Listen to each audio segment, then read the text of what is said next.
Welcome to Teja TV news.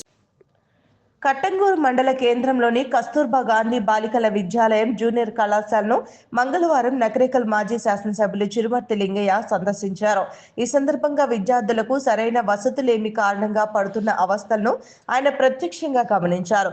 త్రాగునీరు, వసతి గృహాలు, మరుగుదొడ్లు, భోజన సదుపాయాలు వంటి ప్రాథమిక సౌకర్యాలు తగిన స్థాయిలో లేవని విద్యార్థులు తమ సమస్యలను వివరించారు. గదులకు కిటికీలు లేకపోవడం, టాయిలెట్లకు తలుపులు లేకపోవడం వల్ల ఇబ్బందులు ఎదుర్కొంటున్నట్లు తెలిపారు.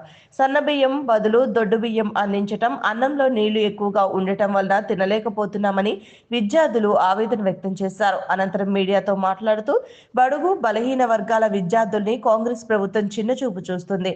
అధికారులు కాంగ్రెస్ పార్టీకి దాసోహమయ్యి విద్యార్థుల సమస్యలను గాలి కొదిలేశారు. సీఎం రేవంత్ రెడ్డి పాలనలో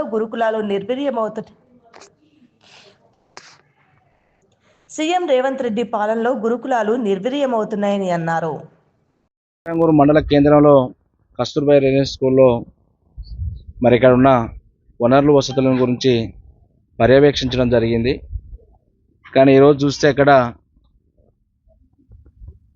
మరి ప్రభుత్వ హాస్టళ్లలో గవర్నమెంట్ ఏమో సన్న బియ్యంతో భోజనం పెడుతున్నామని చెప్తారు. ఈరోజు చూస్తే ఆ బియ్యం సన్న బియ్యం కాదు, మీరే పాత్రికలు చూసారు. బియ్యం మొత్తం నూక ఉంది. బస్తాలలో చూస్తే కొన్ని అన్నం చూస్తే నూక ఉన్నది. ఆ బ్యాగులలో చూస్తే కూడా సన్నటి నూక బియ్యం ఉన్నాయి. అంటే బియ్యం కూడా క్వాలిటీ ఇస్తలేరు. కొన్ని వంటలలో చూస్తే కొంత నాణ్యత కూడా లోపం ఉన్నది.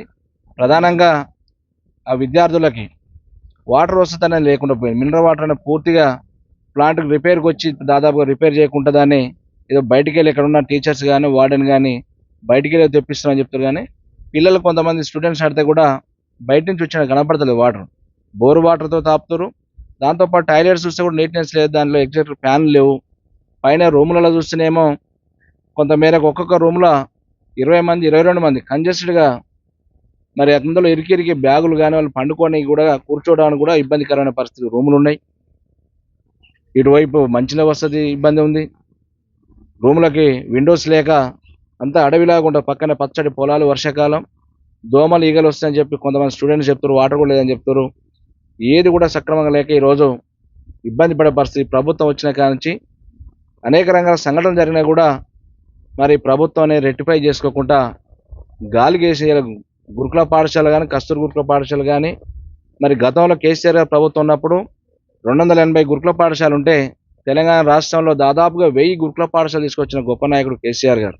ఎంతోమంది విద్యార్థులని దేశ విదేశాలు చదివించి మరి పై స్థాయిలో ఉన్నతమైన శిఖరాలు అధిరోహించారు తెలంగాణ బిడ్డలు. కానీ ఈరోజు చూస్తే ఈ రాష్ట్ర ప్రభుత్వం వచ్చినాక గత సంవత్సరం ఇప్పటి చూసిన దారిలో పోతే దేవరకొండకు పోతే ఎలుకలు కాటేయడం, కొన్ని హాస్టల్లో పోతే పాము కాటేసి చనిపోయిన వాళ్ళు ఉన్నారు. వివిధ రకాల సంఘటనలు ఉన్నా కూడా ప్రభుత్వం ఎలాంటి తగు చర్యలు తీసుకోకుండా, జాగ్రత్తలు తీసుకోకుండా గాలికి వదిలేసి ఏమైనా మంత్రులు, ముఖ్యమంత్రులు అందరూ కూడా ఆయన జూబ్లీ ప్యాలెస్ ఉంటాడు, మంత్రులు ఏమో షాపర్లపై తిరుగుతారు. ఏ మంత్రి కానీ కలెక్టర్ కానీ రివ్యూలు పెట్టే పరిస్థితి లేదు. జిల్లా కలెక్టర్ గారు ఎక్కడ కూడా కస్తూర్బా స్కూల్ కానీ లేకపోతే హాస్టల్ కానీ విజిట్ చేసే పరిస్థితి లేదు. వారు ఏదో కాలయాపన చేస్తున్నట్టుగా మరి కలెక్టర్లు కానీ అధికారులు వదిలేసే పరిస్థితి. ఇక్కడ దీనికి డిఓ గారు ఇన్ఛార్జ్ అంట. మరి ప్రత్యేకంగా కలెక్టర్ గారికి విజ్ఞప్తి చేస్తున్నాం, ఈ ప్రభుత్వానికి విజ్ఞప్తి చేస్తున్నాం. ఇక్కడ ఆరో ప్లాంట్ వెంటనే మరి మరమ్మతులు చేయించే వాళ్ళకు సరైన మంచినీళ్ళ వసతి కల్పించాలని. విండోస్ కూడా పూర్తి స్థాయిలో పోయినాయి. ఈ వర్షాకాలం వాటి పక్కనే పొలాలు ఉన్నాయి, మరి దోమలు వస్తున్నాయి, పాములు వచ్చే ప్రమాదం ఉంది. కాబట్టి మరి అన్నీ కూడా తగు జాగ్రత్త. విండోస్ కానీ, ఫ్యాన్లు కానీ, ఎగ్జాక్టర్ ఫ్యాన్లు కానీ, ఇచ్చే పదార్థం మెనూ కూడా సక్రమైన మెనూ ఇస్తలేరని చెప్పి కొంతమంది విద్యార్థులు చెప్తారు. కొంతమంది విద్యార్థులు మరి అక్కడ ఉన్న స్టాఫ్ కాయ చూసి మాట్లాడే పరిస్థితి.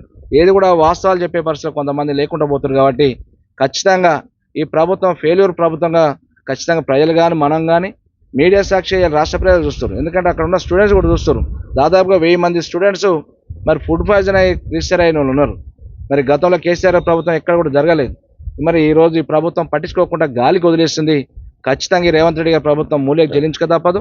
ఎందుకంటే ఎస్సీ, ఎస్టీ, మైనార్టీ, బడుగు బలహీన వర్గాల పిల్లల్ని చిన్నచూపు చూసే పరిస్థితి ఉన్నది ఈ ప్రభుత్వం. ఈయన సకాలానికి మళ్ళీ నేను 42% ఇస్తా, రిజర్వేషన్ ఇస్తా అని చెప్తాడు.